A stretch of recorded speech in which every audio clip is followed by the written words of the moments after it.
Hello viewers, नमस्कार। Path finders bye अन academy IAS के YouTube channel पर आप सभी का स्वागत है। आप सभी को शायद पता होगा फ्रेंड्स कि इस समय डोनाल्ड ट्रंप जो हैं वो रशिया और यूक्रेन के बीच में जो वॉर चल रहा है उसको रिजॉल्व करने का प्रयास कर रहे हैं। ऑल्दो प्रयास काफी समय से चल रहा है इस समय, लेकिन पुतिन जो है वो बिल्कुल भी बैक ऑफ करने के मूड में नहीं है।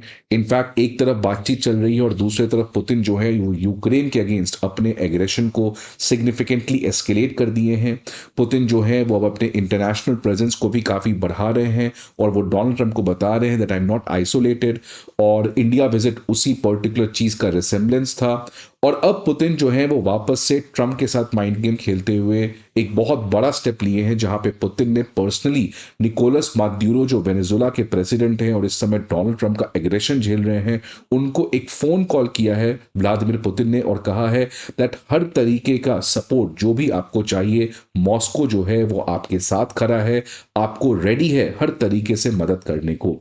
और इस पर्टिकुलर बातचीत में पुतिन को सपोर्ट करने बेलारूस के जो प्रेसिडेंट हैं लुकाशेंको, वो भी पार्टिसिपेट किए हैं। मतलब एक तरीके से कलेक्टिवली रशिया और बेलारूस जो है वो वेनेजुला के साथ यहां पर खड़े होते हुए दिख रहा है। अब क्या ये खड़े होते हुए रहना मतलब क्या डायरेक्ट मिलिट्री सपोर्ट होगा या नहीं होगा, ये तो समय बताएगा। But diplomacy is all about messaging, it's all about signalling. और एक क्लियर कट मैसेज यहां पर ट्रंप को देने का प्रयास किया जा रहा है that what you are doing with Ukraine against us, the same we can also do against you in your own backyard. तो फ्रेंड्स, उसी तरीके से ये जो डेवलपमेंट आया है ये काफ़ी इंटरेस्टिंग है। ये पहली बार पुतिन जो है वो निकोलस मादुरो से बातचीत किए हैं। अब इस बातचीत में क्या आया है क्या नहीं आया है ये तो आज इस सेशन में हम लोग डिस्कस करेंगे। बट इस पर्टिकुलर न्यूज़ के आने की वजह से आज वापस से इंटरनेशनल मीडिया में कवर किया जा रहा है कि क्या साउथ अमेरिका और वेस्ट कैरिबियन कोस्ट में एक बहुत बड़ा तूफान, एक बहुत बड़ा टर्बुलेंस आ सकता है। और जो Donald Trump Nobel Peace Prize के लिए वर्ल्ड के बैटल को रिजॉल्व करने की बात कर रहे हैं, क्या आज खुद डोनाल्ड ट्रंप के बैकयार्ड में एक नया वॉर जो यूएस खुद स्टार्ट करना चाहता है वो हो जाएगा?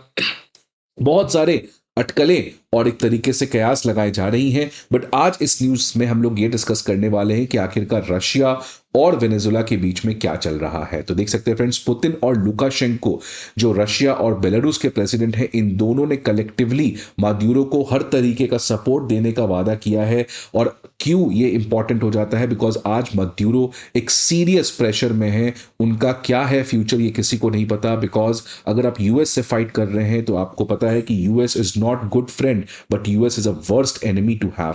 और उसीलिए मादुरो जो है वो आज हर तरीके का एग्रेशन अमेरिका के द्वारा झेल रहे हैं। अब फ्रेंड्स, वेनेजुला आप सभी को शायद पता होगा, वो एक कैरिबियन कोस्ट का कंट्री है, वहां के लीडर है निकोलस मादुरो और ये एक सोशलिस्ट विचारधारा के हैं। और इसी की वजह से सोशलिज्म वर्सेस ये जो कैपिटलिज्म या लिबरलिज्म का जो कोल्ड वॉर पॉलिटिक्स है वो अभी भी यहां पर काफी ज्यादा एक्टिव होते हुए दिख रहा है। जब से डोनाल्ड ट्रंप पावर में आए हैं तो उनका एक clear cut aggression Nicolas Maduro की तरफ दिखते हुए नजर आया है। इनफैक्ट वो मादुरो को हटाने के लिए एक सीआईए के ऑपरेशन को भी उन्होंने ऑथराइज कर दिया था। यूएस B-52 बॉम्बर्स को भी उन्होंने डिस्पैच कर दिया था। अब आखिरकार क्यों निकोलस मादुरो के ऊपर टेंशन इतना बन रहा है अमेरिका के द्वारा, उसमें एक तो ऑब्वियस रीजन है कैपिटलिज्म वर्सेस सोशलिज्म का रीजन है। इस पर्टिकुलर रीजन के बियॉन्ड प्रेसिडेंट ट्रंप का यह कहना है कि वेनेजुला के द्वारा बहुत सारा ड्रग कार्टेल जो है वो नॉर्थ अमेरिका में आता है। मतलब यहां पे बहुत सारे ऐसे ड्रग ट्रैफिकर्स हैं जो अमेरिका के सॉइल पर जानबूझकर ड्रग्स का सप्लाई करते हैं सो दैट यूएस में इंस्टेबिलिटी हो सके। अब ये प्रेसिडेंट ट्रंप का रीजन है, इसलिए वो वेनेजुला के ऊपर क्रैकडाउन करना चाहते हैं कि ये जो ड्रग्स स्मगलर्स हैं उनके खिलाफ एक्शन लिया जाए, बिकॉज ट्रंप का कहना है कि इन ड्रग्स स्मगलर्स को निकोलस मादुरो जो है वो सपोर्ट करते हैं। लेकिन फ्रेंड्स, रियल रीजन कुछ और ही दिखते हुए नजर आ रहा है। इसी चीज को क्रिस्टल विंसहोवन ने कहा है कि ट्रंप जो है उनको पता है कि आज वेनेजुला क्यों इंपॉर्टेंट हो चुका है, बिकॉज वेनेजुला के पास वर्ल्ड का सबसे ज्यादा प्रूवन क्रूड ऑयल रिजर्व है।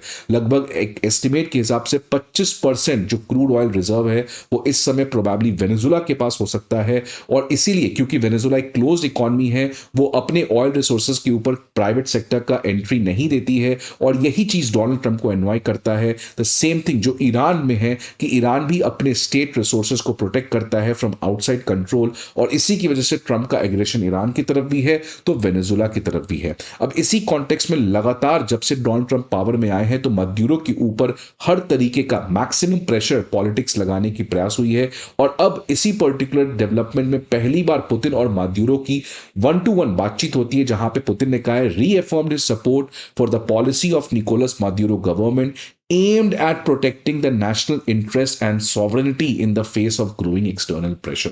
मतलब क्लियरली यहां पे डायरेक्ट सपोर्ट देने की बात हो रही है, लेकिन ये डायरेक्ट सपोर्ट क्या मॉरल सपोर्ट है, क्या डिप्लोमेटिक सपोर्ट है, क्या मिलिट्री सपोर्ट है, क्या फाइनेंशियल सपोर्ट है, इसके बारे में कोई क्लैरिटी नहीं दिखते हुए नजर आ रही है। लेकिन अगर आप डॉट्स कनेक्ट करेंगे, बिकॉज इसी साल 23 अक्टूबर 2025 को जो रशिया की सेनेट है उसने वेनेजुला के साथ स्ट्रेटेजिक पार्टनरशिप ट्रीटी को रेटिफाई किया था। Again diplomacy is about messaging, तो ये मैसेज देने की प्रयास हुई है कि एक तरफ हमने स्ट्रेटेजिक पार्टनरशिप ट्रीटी साइन किया है और अब उसी पर्टिकुलर चीज के बाद वी आर सेइंग कि हम वेनेजुला के एक्सटर्नल प्रेशर को झेलने के लिए तैयार हैं। किसी भी तरीके से उसके नेशनल इंटरेस्ट के ऊपर अफेक्ट होता है तो हम मदुरो के साथ खड़े हैं। मतलब एक तरीके से यहां पे मिलिट्री पॉस्चर दोनों कंट्री एक साथ लेने का प्रयास कर रहे हैं। इनफैक्ट 23 अक्टूबर को भी यह खबर आई थी जब प्रेसिडेंट मदुरो ने कहा था कि वेनेजुला के पास 5000 Russian anti aircraft Igla S missile है।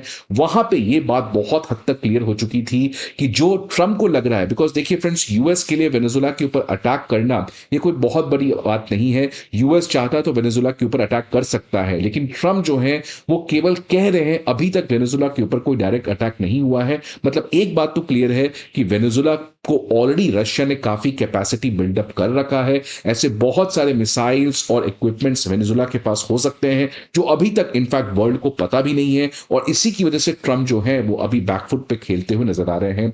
और अब जब पुतिन ने मदुरो के साथ डायरेक्ट बातचीत की है और वेनेजुला को सपोर्ट करने की बातचीत की है तो ये ट्रंप के लिए और आने वाले समय में प्रॉब्लम की खबर बन सकती है। फ्रेंड्स, शी जिनपिंग भी इस पर्टिकुलर क्राइसिस से पीछे नहीं है। इनफैक्ट शी जिनपिंग ने भी मदुरो से बातचीत किया है और दोनों कंट्री अपने रिलेशनशिप को बढ़ाने का प्रयास कर रहे हैं। ईरान भी, आप सभी को पता है कि वेनेजुला के क्राइसिस में बैकटिबोट होते नजर आ रहा है। ऑलरेडी 2022 में स्ट्रेटेजिक कोऑपरेशन एग्रीमेंट हो चुका था, लेकिन इस साल ईरान जो है वो प्रोबेबली ड्रोन्स, जो शाहीद ड्रोन है वो भी वेनेजुला को सप्लाई करने की बातचीत कर सकता है। और वेनेजुला जो है वो हर उन कंट्रीज के बातचीत में है, उन कंट्रीज के टच में है जो एक तरीके से या तो एंटी वेस्ट हैं या अपना इंडिपेंडेंट फॉरेन पॉलिसी रखते हैं, सच एज इंडिया।